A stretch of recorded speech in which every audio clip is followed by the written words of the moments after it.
Friends, I don't know what I was up to in January, but I bought so many books. I did get many a gift card for Christmas, so I think that did contribute to the stacks that are next to me. I also went to 2 different book events that each had book swaps. So I didn't buy all of these books. I bought a lot of them, but I didn't buy all of them. And a lot of them were bought with gift cards, so you know what? It's okay. And truly, I don't need to justify this. It's fine to buy a lot of books. But I have bought or swapped in 25 new books. I actually thought near the end of last year, I could get away with doing like a book haul every 6 months because I was really not buying that many books. Well, if I waited that long to film this, I would fear the length of this video. Truly, truly fear it. I'm already fearing it, and I only have 25. Only. Anyway, let's just dive in. We're going to start with the books that I purchased either with my money or with gift cards from Christmas, and then we will dive into the books that I got from book swaps. So let's just start at the top. One of my favorite purchases from last month was the Dark Oz series by Geneva Monroe. I read Dark Oz as part of my Kindle's Read It or Delete It series, adored this book, and needed physical copies of the series. And I'm so glad I got physical copies because these physical copies are absolutely gorgeous. The chapter art in these is so, so good. I showed it in a recent January wrap up, but I'm going to show it here to you again because truly the chapter art is so great. I've already read the first book because obviously I read it in that series and then needed to buy the series. So I still need to read books 2 and books 3. I should be reading them over the next few months with Neva. We have plans because honestly, I could see this book potentially being in my best books of the year. So like I need to read the whole thing. This series is a dark mafia romance retelling. Please check the trigger warnings. It is very dark. It is Why Choose, where Dorothy is obviously the niece of Aunt Em, who owns a pretty big criminal enterprise in Oz. She kills the Wicked Witch of the East, who also owns a other criminal enterprise, and ends up going on the run with these 3 mobster guys, Crow, who is the Scarecrow, Danny, who is the Cowardly Lion, and Nick, who is our Tin Man. They are trying to get to the wizard in order to save each other and save Oz. The Easter eggs in this book were perfect for The Wizard of Oz. The little nods to the original story, not just the first book or the movie, but also the entire series by Frank Baum. This was so good. It was top tier retelling, honestly. I do love a mafia style book as well, so there was a lot of reasons why this worked for me. Again, I am going to show this chapter art again because it is beautiful. So this is the one for Dorothy. Here's Danny, our Cowardly Lion, Crow, our Scarecrow, and Nick, our Tin Man. And the end pages are these skulls. Like, this book is absolutely beautiful. And I do think there's chapter art that I haven't even seen yet with perspectives that are in the other books. Now that I've hauled these 3, they are going to get prime a place on this shelf behind me. I had to get this hockey romance when I was in the bookstore. It is Spiral. It is the sequel to Collide by this author, which I already own. I have not read. And should I be buying the sequel of a series that I haven't read the first book yet? Probably not, but I did. This is a hockey player and a ballet dancer romance. I mean, that sounds like something I will adore. In this book, we follow Elias, who is a newly drafted player for Toronto, and we follow Sage, who is a ballet dancer at the Nova Ballet Theater. They decide to fake date to help in their respective careers. And obviously fake dating doesn't last very long. I already had plans to read Collide as part of, I believe, my buzzword reading challenge. So maybe I can just binge the series since this is the newest release in the series and I don't know if there will be more, but there's at least those 2. I grabbed The Dating Plan by Sarah Denzi. This is the sequel to The Marriage Game, which I read a couple of years ago for, I believe, Amazing Readathon, and I haven't continued the series. It was on a table of buy 3 books for $10. So obviously I bought 3 books, which will be the next 3, this one and the next 2. I really did like the first book, so I'm excited to follow another character in this family because this follows the Patel family. And in the first book, we follow one of the Patel daughters as she has like a dating game to find an arranged marriage through like an arranged marriage app, but ends up falling in love for the person renting the space above her parents' like restaurant. In this one, we follow Daisy Patel, who I must have met in the first book, but truly it's been a couple years since I read the first book, so I don't really remember which cousin or sister Daisy is, but they are really standalone romances that just connect because they're all part of this one family, so it should be fine. And our love interest is Liam, and Liam is a venture capitalist whose inheritance is tied to a marriage contract. So he needs to get married to get his inheritance. So we have a marriage of convenience because he decides that his best friend's little sister, Daisy, is the perfect choice to be his convenient marriage. I do love a marriage of convenience. It is one of my favorite tropes because it's kind of like next to a fake dating trope. So I already know I like this author. I already know I like this series. I'm pretty sure I'm going to love this book. And now that it's on my shelf, it'll be in my line of sight to remember that I need to continue this series. Another book on that table for 3 for $10 was Winter's Orbit by Everina Maxwell. I've seen this book going around over the years and it's always seemed interesting to me. So now I have a copy. I love sci-fi. I haven't read a lot of it since Amazing Readathon last year, but I have been picking it up again fairly recently, and I need some more on my shelves because leading up to Amazing Readathon and during Amazing Readathon, I read a lot of my sci-fi, so I don't have a lot sitting here to read. I've read it all, so I need to replenish my sci-fi on my physical shelves. Also, there is such a theme in these books. This is another marriage of convenience book. It follows Prince Khayyam.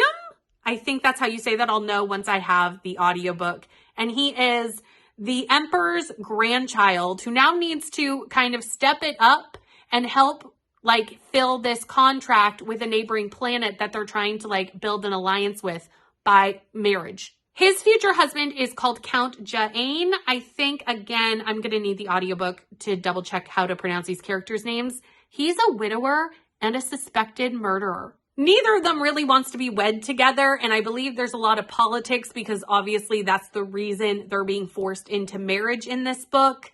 And I do love a political book. I do love a marriage of convenience, and I do believe there's quite an epic love story attached. So this last book was a part of this table as well. I really wanted the first two, and each one were $6 each or 3 for $10. So actually I saved money if I bought a third book.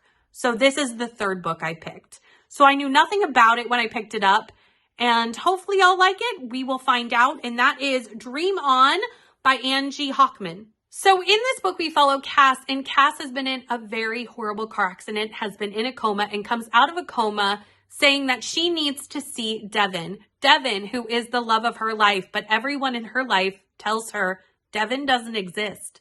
It's something that she made up while she was in the coma. A year later, she finds Devin. The man looks just like the one she imagined. It's actually his name.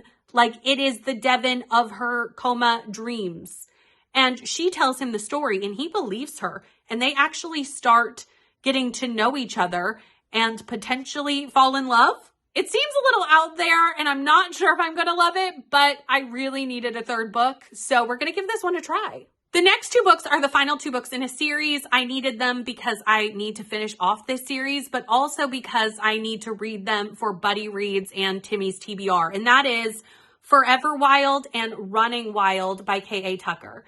This is the third, I guess, novella and final book in the Simple Wild series. This one is on Timmy's for the month. It will not take me long. It will be very fast. This one I'm buddy reading with Kelsey in a couple of months. So I needed both copies. So I ordered them to have them match my other copies. In this series, we follow Kala, and Kala has basically come back to Alaska because her father got terminal cancer. She has not seen her father since she was 2 years old, hasn't even really spoken to him since she was 7.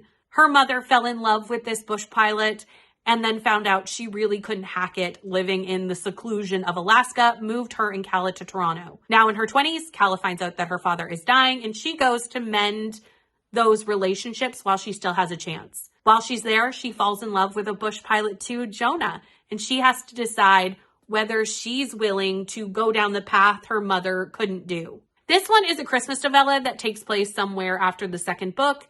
This one follows different characters in the series that we meet in the first two books. So it doesn't like directly follow Kala and her relationships, but it is adjacent to Calla, and I'm sure I will see Calla in this book. Another book that I just recently picked up on Tuesday, because it just released Tuesday of me filming this. This will come out, I think, 2 Tuesdays after it came out, is Out of the Woods, because I am reading this for B&K Book Club in the month of February. We are going to be reading it on February 18th, so if you want to join us, we would love to have you. This is the sequel to Out on a Limb, which I did not love Out on a Limb, I will say, but I do not like the unexpected pregnancy trope, so that's not overly shocking that I didn't love that one. This one follows Sarah and Caleb, who we do meet in the first books, and I adore Sarah and Caleb. Caleb is the golden retriever, nerdy main character that we all want. Like, I loved him so much. I love Sarah and their banter. I cannot wait to read their book. They have been together since like junior high. They are married. And all of a sudden, Sarah starts to really wonder if she is being stifled by this relationship. If she went into this relationship too young, has she outgrown this relationship? And Caleb is like, what is going on? Like, we have a fabulous relationship. How have we gotten here? How have we gotten to this point? And their marriage is on the rocks. It is a marriage on the rocks trope. They decide to go on a couples retreat in the woods to save their marriage. And I'm assuming that they do because it is a romance. Honestly, if they don't, I will be so mad because I love this couple so much. When I went into the store to get Out on a Limb, I was also on a search for a sprayed edges copy of a book that everyone was telling me I needed. They said it was dark academia. They said it was female rage. Everything that I could possibly want. And that is Blood Over Brighthaven by M.L. Wong. When I confirmed that I could still get the sprayed edges copy, I probably would have gotten it without the sprayed edges, but I was really hoping to still be able to get the sprayed edges, and I did. So in this book, we follow Siona, and she is studying magic and has been studying magic for years and years to be the first woman ever admitted to the High Magistry at the University of Magics and Industry. She does just that. And when she gets there, she realizes that she is in for an uphill battle being the only female in this male-dominated society, and all these male colleagues are not making it easy. But she eventually teams up with an assistant to change magic forever. This really does sound like something I am absolutely going to love. Thank you to everyone who was like, no, this is a Brittany book. You need to grab it before the sprayed edges copy is gone. Thank you, friends. I have done it. I have listened. I will listen if you tell me to do the things. I know how to follow direction. A much anticipated early release for 2025 for me is Adrienne Young's new book, so I definitely went and picked it up, and that is A Sea of Unspoken Things. I adored Spells for Forgetting. It was on my best books of the year. I didn't love June Farrow as much, but I still loved it. I think I gave it a 4 or a 4.5. Like, both books I really enjoyed, and I cannot wait to dive into another book written by this author. Truly have not read the synopsis yet. Know nothing about this book, other than it's this author's newest release, because this author is an auto-by-author for me. I don't need to know. I don't care what it's about. I will read it. If she writes it, I will read it. But I will read the synopsis right now, and I will regurgitate it to you so that you can know. But know that I recommend just buying it because I just love this author so much. In this book, we follow James and her twin brother, Johnny. They have always had a very special connection as twins. And when Johnny is in a tragic accident, James knows immediately that her brother has passed away. She goes home to this town where he lives, 6 Rivers in California. And she has to go back to this town who has kind of like a bad memory for her of something horrible that happened in her past. And she kind of has to confront that now. She also has to see Micah, who is her first and only love. And while she is there, she feels the spirit of her brother and starts to investigate what led to her brother's passing and the secrets that she uncovers while she's there. I don't know what the secrets are. I cannot wait to find out. Another book that I definitely want to read early this year, and a lot of people have told me that I need to read it, so I bought it because, again, I listened to instructions, and that is Spark of the Everflame by Pengol. I've heard that there is a lot of great world building in this series. That is what I've been told. I hope that is true. I'm excited to find out. So in this world, we have a world run by gods, and it is ruled by some people called the Descended. Do I know what that is? No, but I will find out. We follow a main character who I believe is named Diam. Again, audiobook will help me if I say the character's name's wrong. Diam's mother disappears, and we don't know what's happened. I don't think Diam knows what's happened, but this disappearance allows her to somehow infiltrate the Descended and try and figure out what happened to her mother, what led to the happenings of what happened to her mother, and different things going on in this world. It sounds like there's a lot of politics going on, which I am very excited about because I do love political fantasy and I do love when my romantasy has some of those tie-ins in it. Do I think I told you much about the actual plot of this book? No, but that's really all the synopsis told me. So here we are. I'll know more when I read it, and I'm sure I will have it in a vlog, so I'll tell you more about it then. The next 3 books in the stack are a box set that I purchased of the first 3 books in a series that I've already started. I read the first book during Amazing Readathon last year, and I really wanted to continue, and I'm going to be buddy reading them with Margaret. The box set of the hardcovers was 50% off, so I had to pick it up. I had to buy it. So I'm going to hold up the whole series, and then I'm going to just talk about just the first one, and that is the Expanse series by James S. Corey. So we have Leviathan Wakes, Caliban's War, and I don't even know what the last one is. Abaddon's Gate, maybe? So again, I've already read this first book, and I read it during Amazing Readathon, and it follows 2 characters, one of them being Jim Holden and one of them being Detective Miller.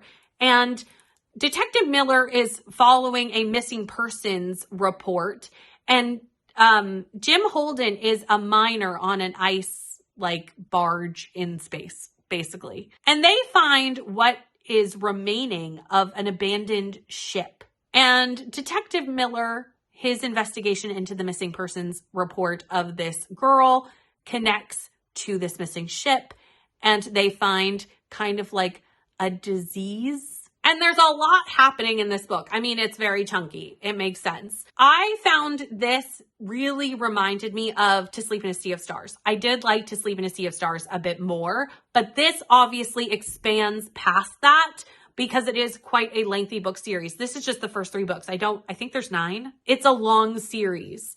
So even though the first book was reminiscent, obviously we expand off that series and follow multiple different facets as we go through the series. I'm truly excited to continue this with Margaret, and now that I have the books, it will be even easier to get these buddy reads scheduled and on the calendar. Then we have Valor by John Gwynne. I am so excited to continue The Faithful and the Fallen. I cannot wait. I'm going to be reading this in March. I've already got it scheduled with my buddies who I read Malice with.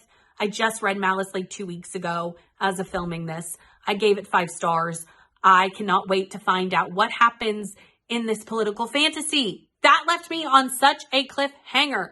It left me on a cliffhanger. There are amazing characters in this book. There's a lot of politics going on. There's a lot of backstabbing going on. I need to know what happens in Valor. We have animal companions in this book. We have Storm the Wolf. We have Craig the Crow. We have Corbin, who is a 14-year-old boy who was clearly meant for greatness, and clearly people know things about what he's meant for. There seems to be some lore around Corbin that Corbin doesn't know, I don't know, but there's hinted at, and I need to know what Corbin is meant for. We have giants that are appearing. We have creatures that are appearing. There's going to be a war. I truly cannot wait to see where this epic fantasy series goes, considering I gave the first book 5 stars and I've heard the subsequent books are even better. So that is the end of all the books that I purchased for myself. This next book was purchased for me by my mother, who did not realize it wasn't the first book in the series. However, I do own the first book in the series, so that's completely fine. Have I read the first book in a series? No, I have not, but I own it. So it's fine that I own the sequel. Hopefully I like the first enough to continue. And that is Everyone on This Train is a Suspect. The first book in this is Everyone in My Family Has Killed Someone by Benjamin Stevenson. I have not read that one. I do not know anything about this, and I don't want to read the back of this just in case it spoils something in the first. I don't know that it would, because I don't really know how they're even connected. But again, I don't want to read the back of this and find that out if it's a spoiler. So obviously the first book follows a family where everyone in that family has killed someone. Some of them have killed multiple people. Some of them have killed people by accident. What is going on with this family? I don't really know. I haven't read it. But now I have the sequel, so I do truly hope that I love it. The rest of these books have come from the book swap events that I went to, as well as one from a little free library. So that's where these all came from. And you may have seen them in vlogs if you've been watching my vlogs recently, but also I figured we'll put them in the book haul just in case. One of them was A Crane Among Wolves by June Her. This one I picked up, knew absolutely nothing about it. It was at a book fair. Again, it was a book swap. I took some books. I brought home some books. I know this is like historical fantasy, which can be hit or miss for me, but I have high hopes for it and hopefully I will like it. It was really pretty much a cover pickup, to be honest, because I thought the cover looked really interesting and, you know, I wanted to bring some books home with me that kind of sparked my interest. So this book is set in 1506, and in this land, there is a tyrant king, and the people are living under this tyrant king, and it's a very hard life. And we follow Izul, and Izul is a young woman who's lived a very sheltered life in a very small village, but her sister is taken by the king, and probably for very nefarious purposes. This sparks rage in our main character, and she decides to leave her village to travel over territories that are forbidden to go to the kingdom and steal back her sister. What power and strength in this main character. I love a strong main character who pushes against, you know, the status quo. And I think that's what I'm going to get with this. So that's very exciting. We also follow the prince of this land who has always lived under his father's shadow and truly hates what his father is doing. And eventually our two main characters cross paths. And they really do not like each other for obvious reasons, but they do have one common goal and they do have one thing in common, and that is their hatred for the king. So they do team up to kind of get revenge, to take over, to get her sister back, to do all the things these two characters might want to do and change the fate of this kingdom. You can see why I picked this up. It sounds really good. This book has been on everybody's best books of the year, and when it was at the book swap, I decided to grab it because the first book in the series I loved. I gave 5 stars. The second I really didn't like, and I gave 2 stars. There was a trope in there that I actually really disliked, so that does make sense that the second book wouldn't work for me, but I was hesitant to buy the third, but now I have it, and it is Just for the Summer by Abby Jimenez. Honestly, I don't know how this connects to Part of Your World and yours truly. I know it's the third book in the series, but like, I don't know. But I'm sure I'll find out as I read it. I know we follow Emma and Justin, and both of them are cursed because every time they date someone and they break up, that person instantly finds their true love right after breaking up with Emma and or Justin. And they meet in a Reddit group about being cursed in this way. So they decide that they can get out of these curses by dating each other, because when they break up, their curses will cause the other one to find their true love. It seems like a really interesting concept. Every one of you seems to love it, so hopefully I will too. I've been feeling the thriller bug starting to hit me again. I haven't really been wanting to pick up thrillers. I have a lot on my shelves. I did not really need to add to the thrillers on my shelves, but I saw these at the swaps in little free libraries, and I decided to grab them. The first one being Megan Miranda's All These Missing Girls. I think I'm going to use thrillers this year as really great palate cleansers between these really chunky fantasies and sci-fis I'm reading, because I'm reading a lot of really chunky epic fantasy and sci-fi this year.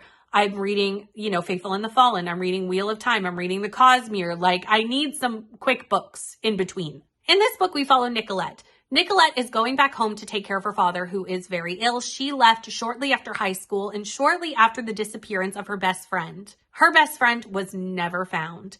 They do not know what happened to her. But when she arrives back home, Nicolette is forced to kind of come to terms with this because another girl goes missing in very much a similar manner, and it opens the cold case of her best friend. All the original suspects for her friend's murder still live in this small town.